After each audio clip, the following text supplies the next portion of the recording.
I guess we'll start with you, Taylor. First of all, how have you dealt with lockdown? Have you found it? Have you been dealing with it? Um, Not really done a lot, to be fair, mate. I've been at Gaffer set us like runs to do. We've been doing the Zoom sessions, keeping us close to the squad and getting things going. But I've been working throughout, to be fair. So going to work's kind of helps, keep your mind occupied and whatnot. And so yeah, it's not been too bad for me. That's good to hear. Obviously, it's not the same as playing the games, but it's good to keep your fitness levels up. But how important do you think this is to sort of keep the sort of squad morale up and keep you guys together sort of as a unit and as a team? Massively, massively. I mean, nobody knows what's going on at the minute. Season could start. We don't know if it could or when. So I think keeping everyone together, I think a lot of the lads that aren't like working or getting out and socially, do you know what I mean? Like seeing everybody and speaking to everyone, it just keeps us that bit closer as a group rather than being apart really and not doing it together. It'll be good when we get back together in person. Obviously, when we get out of lockdown, that's great to hear. And what about you, Jack? Have you done anything differently? Sort of what have you been doing to try and keep yourself going through lockdown? Well, I've only just started a new job, so for me, it was all been sitting at home doing nothing, which was boring. Obviously, I've got little niggles and stuff, so it keeps me out of the Zoom sessions, which is not great. So, really, I've been really lazy, to be honest. I've actually done nothing at all, but now I've been cleared to carry on training now, so hopefully I can get my fitness back on track and just get my mind in the right place, because I tell you, it is boring and mind-numbing sitting at home all day, every day, doing nothing. Yeah, well, obviously anything to keep your mind occupied, just to try and get off how bad the situation is for everyone at the moment. But just talking about how the season was going, you lads were obviously on a great run before everything came to a halt, doing really well in the league. How do you think this will impact your season overall? Going back, do you think this could potentially affect your run of form, or do you think you'll be able to bounce back straight away and keep it going before the last game, which seems a way back now? Yeah, well, I think we'll bounce straight back, to be honest, because I don't think any other team in our league is doing what we're doing. Brad's obviously setting up a lot of Zoom sessions, giving us tasks to do, keeping us all in good shape. Obviously, the technical side, we'll have to work on it a little bit, but we're all very good footballers in our team anyway, so it's not going to take much training. But I think we'll do all right. I think we'll bounce straight back, to be honest. I think we'll hit the ground running again and win football games, which we'll all be delighted to be doing. But it's just getting that football game going again, because we need a game soon, because everyone's getting bored. But yeah, I think we'll do all right. And just a word from you, Taylor, being the captain, how do you reckon the rest of the squad has all dealt with lockdown? Has anybody found it particularly difficult? Has anyone sort of struggled quite badly because of having to stay indoors and not being able to see anyone? Or have you all as a squad sort of dealt with it together? Well, I think so for everyone, people deal with things differently. Obviously, it's not nice for anybody, but like Snip said, I think not many teams are doing what we're doing. We're on Zooms twice a week. We're getting set runs, so it actually gives you a reason to sort of like get up and get out. But I don't think anybody's dealt with it badly in particularly. I don't think people have done too bad, to be fair. It's just missing it, really. Yeah, I mean, it is tough for everybody at the moment. And it just sort of give us a little insight as to what the gaffer's making you lads do at the moment, because we don't really know what's going on.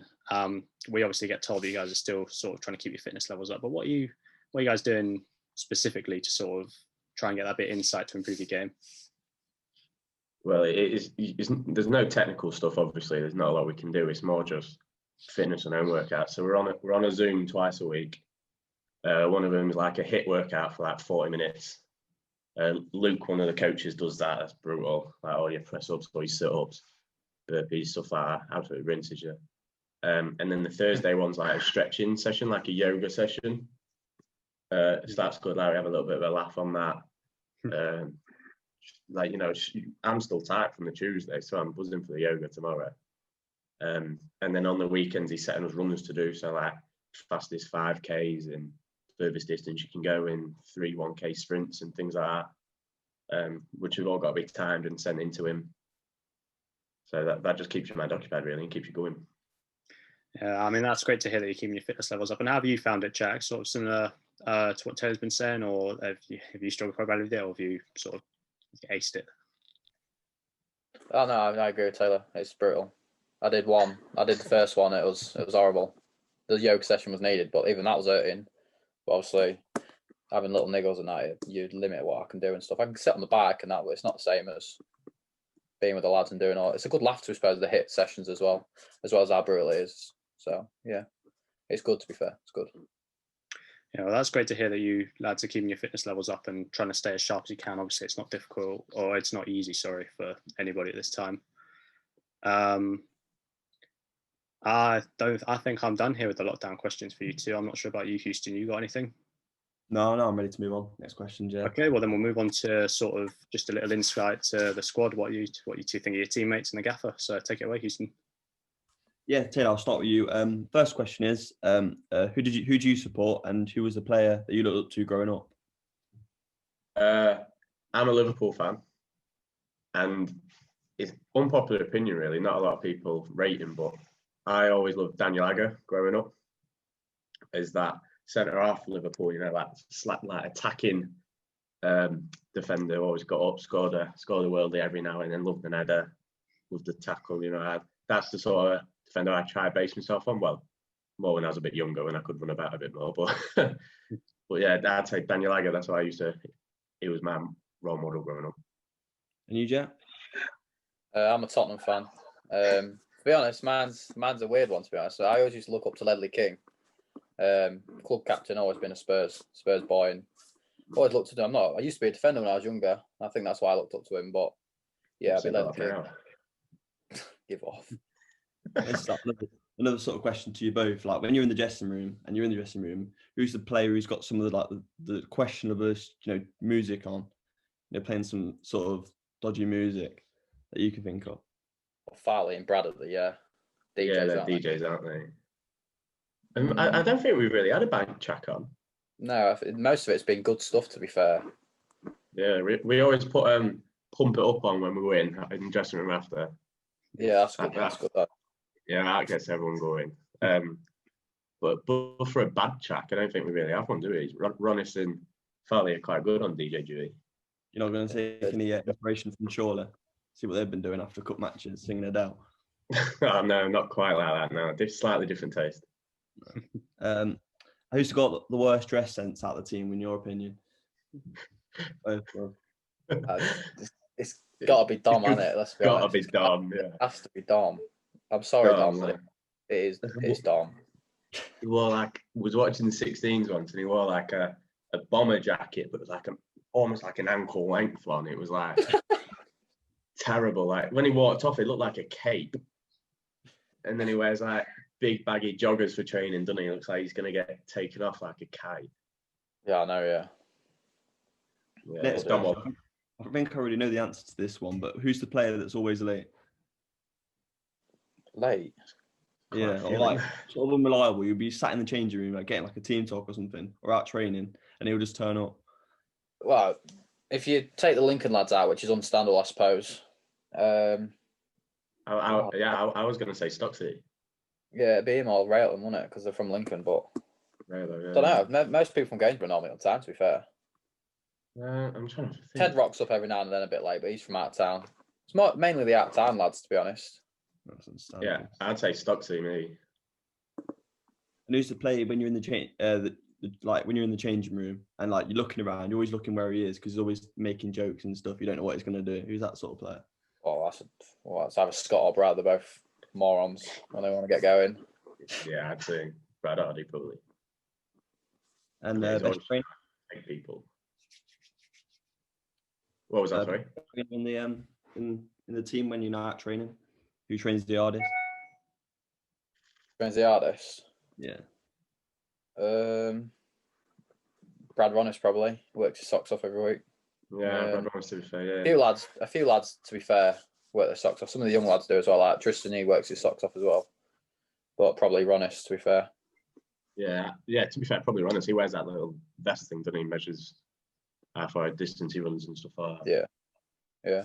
Yeah, Ronis probably. Who out of the current squad do you think will make the best manager?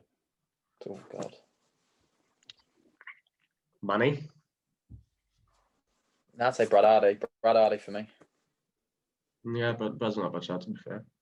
Yeah, probably Brad Hardy. If he's on the sideline, you always hear his gob. Yeah, that's true, to be fair, yeah. Possibly Brad Hardy or Money, I'd say. You see yourself, Taylor, being manager, coach in the future, being captain at the moment? I don't know. It's something I've maybe like to do as I got a bit older, but I don't know about now. I don't know if I have the patience for it. Some of the amount of idiots we've got in our team, I don't know if I could hack them. So you must have patience. You've what do you call it, managing mini kicks and stuff like that. Yeah, to be fair. Yeah, maybe possibly one day. Who's always taking the jokes in the dressing room? Who's sort of like the player, maybe who supports a dodgy sort of team, and everyone's always cracking jokes at them, looking into them, sort of lad in the friendship group that always gets ripped on. Snips. Yeah, out. No one dare say it about Spurs. Yeah, it's Snips all day. Spurs fan, mate. He's the only one there. And the amount of times he gives it the big one about Harry Kane, any time Spurs have a poor game, everyone's on him. Probably when Tottenham were top for about 2 days. Oh yeah, but you heard about it from him. Hey, we've got to have some glory. Seen us win one trophy. Yeah, in 96 years. About the trophy drought. A bit of a trophy drought, yeah. Just a bit, yeah. Only 11 years. Could change this season. What's your highlights as players so far? I'll let Skip answer that first. I don't know if this one counts really, but probably making me debut for first team. Probably this season. Like, obviously the 21s give us a path there. Brad obviously spoke to Curtis and got us there. So for me personally, I'd probably say making me debut for the first team. Yeah, mine would probably be probably back in junior football. I was winning obviously a lot of trophies with the team I was with, obviously winning trophies on Glanford Park, playing finals in Sincil Bank, playing Sunderland Academy, Man City Academy. It's all a good experience, really. And final question for me is, where do you see yourself? Like, what's your sort of dream? Like, being realistic to where you are now, where do you see yourself maybe in 5 years? Do you think you'll still be playing? Or back in the pub? Well, going COVID, hopefully. Yeah. I'd hope to be still playing. All depends on work commitments and that as well. But I'll try and get out as much as I can to play, even if it's just Sunday league, to be honest. But God knows, 5 years is a long time away. Yeah, you never really know, do you? You can't. But I think, hopefully, still playing to the highest level possible, and enjoying football. That's the main thing, isn't it? Yeah. Josh, do you have anything to add? No, I think I'm done here. Have you got anything else, Houston? No, I'm not. I guess in that case, we'll call it there. Thanks very much, Jack. Very much, Taylor, for your time. Gives a bit of insight into lockdown and the rest of the team. And cheers, boys. Thank you. Hope you lads have a great rest of the day, and hope you guys keep managing through lockdown all right. Yeah, and you guys. Thank you. All right, cheers. Cheers, guys.